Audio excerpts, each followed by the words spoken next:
만기를 앞두고 있습니다. 이런 가운데 코스피 상승으로 마감이 됐습니다. 조금 아쉽기는 했던 오늘이고요. 자, 오늘 어떻게 해석을 해야 하는 것인지 전문가의 의견 좀 듣겠습니다. MTN 김종효 애널리스트와 함께하겠습니다. 어서 오세요. 안녕하십니까? 예, 장중에 상승폭을 거의 반납해버렸습니다. 그래도 1900선은 지켜내는 모습인데 이거 어떻게 해석을 해야 되는지 일단 오늘 특징부터 점검해 주시죠. 네, 전체적으로 시장에 있어서 가장 큰 특징은 여러 번 언급드렸지만 상승세는 이어진다. 그렇지만 탄력은 강화되기에는 여러 가지 제약 요인들이 있다라는 그런 말씀 드렸고요. 현재 오늘 시장의 또 수급 상황에서 외국인들의 현선물 매수세가 모두 강화됐다라는 점은 굉장한 특징으로 좀 볼 수가 있습니다. 자, 그다음 키워드로 봐야 될 것은 오늘 프로그램 매수 만기를 하루 앞두고도 강하게 들어오는 모습이었는데요. 자, 이와 관련돼서도 좀 살펴볼 필요가 있겠고 하이닉스를 비롯해서 종목군들 중에 우리가 이제 트로이카라고 불렸던 유동성 관련 종목군들의 전반적인 움직임을 오늘 좀 주목해서 살펴봐야 될 것 같습니다. 예, 차근차근 한번 해보자고요. 그 외국인 수급 말입니다. 일단은 코스피 시장에서 대거 유입이 됐고요. 선물 시장에서도 많은 물량이 좀 사자로 유입이 되는 모습인데 이거 좀 만기를 앞두고 일시적인 현상 아니냐라는 의구심도 들긴 하는데 좀 긍정적인 겁니까? 네, 일단은 긍정적이라고 봐야 되겠죠. 누군가가 주식을 사주고 있다라는 것, 그리고 그 사주는 강도에 따라서 시장이 올라가고 있다라는 것에 일단 긍정적인 평가를 내려볼 필요가 있습니다. 중요한 것은 이제 연속성이라고 보여지는데 이 부분에 대해서는 계속 저도 의문을 품고 있고 시장에서도 일부 의문을 품고 있습니다만 유입되고 있기 때문에 이것을 부정적으로 볼 필요는 없다. 다만 이제 종목 간에 나타나는 차별화 이런 것들을 살펴봐야 되겠는데요.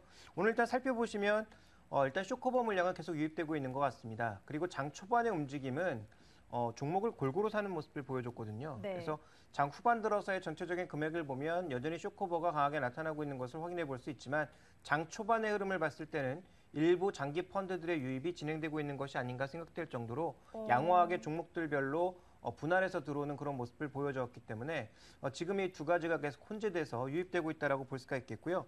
자, 이게 외국인들의 선물 매수가 미결작정을 동반하고 있다는 관점에서 좀 중요하게 봐야 될 텐데 기존 물량이 철회되는 것이 아니라 신규 매수를 바라보는 신규 주체들이 계속 최근에 시장 내로 유입되고 있고 네. 이 세력들이 장기 물량이라면 모르겠습니다만 단기적인 물량이라면 또 시장의 변동성을 키울 수 있는 그런 내용이기 때문에 살펴보실 필요가 있겠습니다. 이러한 선물 매수가 차익 거래까지 유도해내면서 전체적인 시장의 상승을 이끌어왔는데요. 여기서 우리가 가장 중요하게 봐야 될 것은 최근 글로벌 증시에서 동일하게 나타나고 있는 위험자산 선호 현상을 좀 봐야 될 것 같습니다. 국내에서 이것을 설명해 볼 수 있는 지표가 한 가지 있는데요. 준비된 그림을 보시면 최근에 시장이 어려워지면서 가장 많이 늘어난 발행 물량은 바로 ELS였습니다. 예. 상대적으로 수익률은 낮지만 비교적 안정적인 수익을 꾀할 수 있는 것이 ELS였거든요.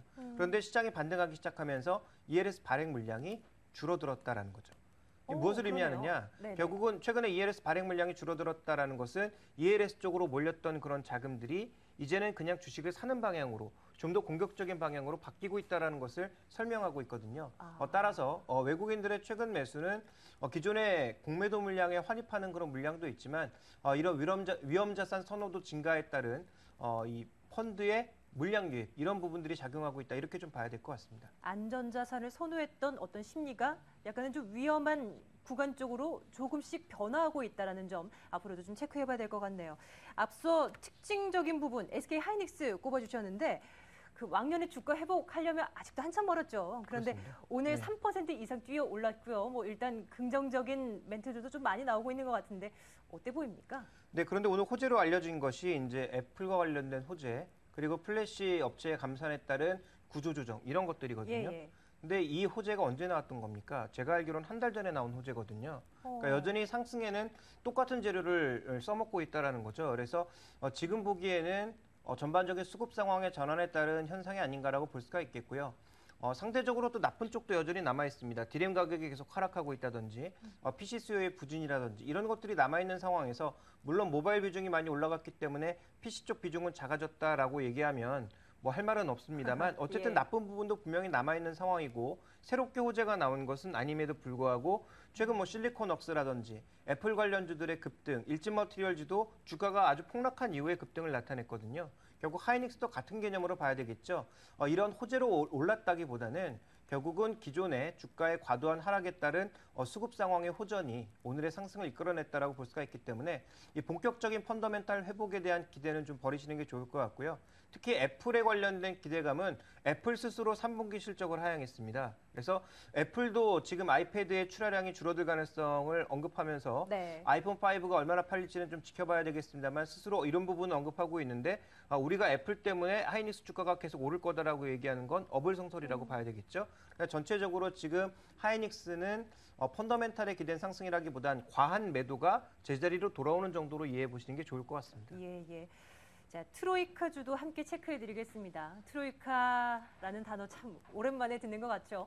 금융건설, 증권, 유동성이 풍부할 때 함께 올라가는 종목군으로 트로이카주 많이 언급되곤 했었는데 오늘 동반 상승했습니다. 과연 의미를 둘 수 있는 것인지 모르겠어요. 또 그냥 내일 또 금통이 앞두고 있으니까 기대감을 좀 몰려서 그런 거 아닌가 싶기도 하고요. 어떻게 보십니까? 네, 일단 이 종목들이 그나마 의미 있는 기술적인 흐름은 바닥권에서 거래량이 좀 증가하고 있다는 것입니다. 최근에 시장의 전체적인 거래량이 크게 늘지 않는 그런 수준인데 오늘 이들 종목들은 그래도 최근에 바닥에서 거래량이 좀 증가하면서 네. 일부 흐름을 보여주고 있기 때문에 유동성 유입과 관련된 기대, 또 위험자산 선호에 따른 현상이 지속될 경우 이와 관련된 종목군들의 수혜를 받을 수 있다는 측면에서 또 업황이 바닥에서 터닝되고 있다는 그런 측면에서 분명히 긍정적인 부분은 있어 보입니다.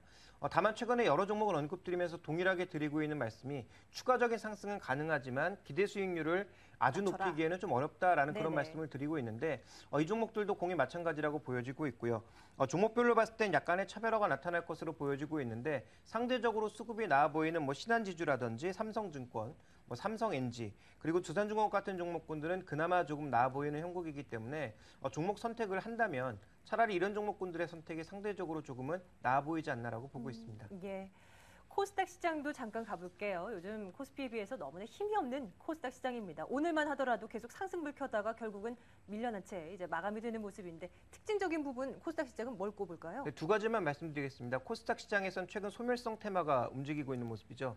예를 들어서 정치인 테마 같은 경우 뉴스 나오면 하루 반짝했다가 다음날 내리는 그런 모습들. 그리고 오늘 또 이 주목을 받았던 일부 테마 그렇지만 고점 대비해서 굉장히 많이 밀렸는데요.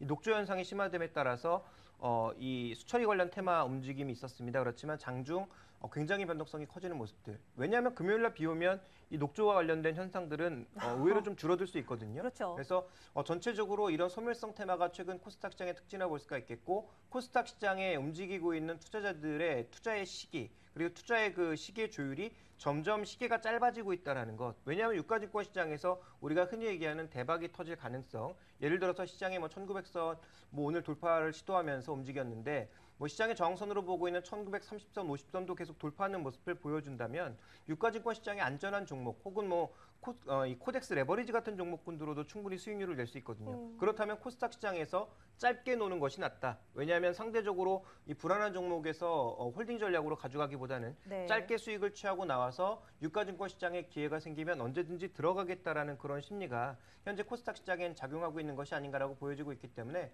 이러한 부분이 가장 큰 특징 중에 하나라고 볼 수가 있겠고요. 두 번째로 봤을 때는 최근에 일부 종목에 대해서는 기관 매수가 조금씩 늘어나고 있다는 것입니다. 그동안 코스닥 시장에 대해서는 기관들이 조금 멀리하는 모습이었는데 최근 기관 수급이 좀 호전되고 있는 일부 종목에 대해서는 아직은 홀딩 관점은 유효하지 않나라고 보고 있습니다. 자, 오늘 시장 흐름을 이렇게 쭉 정리를 해봤습니다. 잠깐 오늘 밤에 있을 글로벌 경제 일정 확인하고요. 내일을 위한 준비하러 가겠습니다.